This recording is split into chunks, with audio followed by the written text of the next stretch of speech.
ভাই বর্তমান যে প্রবাসী যে জুলুম করাটা ওর হ্যাঁ এটা উপলক্ষে তুমি কিতা করি যে সিন্ডিকেট আগে তো আমরা বলতে চাই হাসিনা সরকার থাকতে আমরা তো অনেক বিরোধিতা করছিলাম আর এখন আসিফ নজরুল চালাইছেন তাই তো প্রবাসী নিয়ে কাজ করা বর্তমানে আমরা ভরসা করছিলাম যে মনে হয় সম্ভবত টিকিটের দাম কম হইব বেশিরভাগ বিদেশ 1.5 কোটি মানুষ থাকে তারা আশা করে যে রমজান আইলে দেশও যাইব কিছু একটা টাকা বিমানের ভাড়া যদি কম হইতে দেশও যাইব এখন যে বর্তমানে যে পরিস্থিতি টিকিটের দাম যে বেশি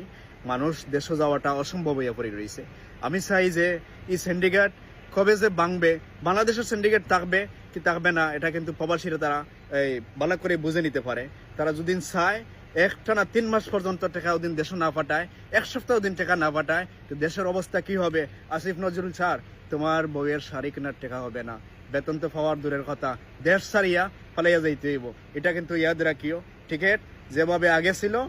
মানুষ যাওয়া আসা করতো এইভাবে এখনো করিয়া এই দেওয়ার ব্যবস্থা করেন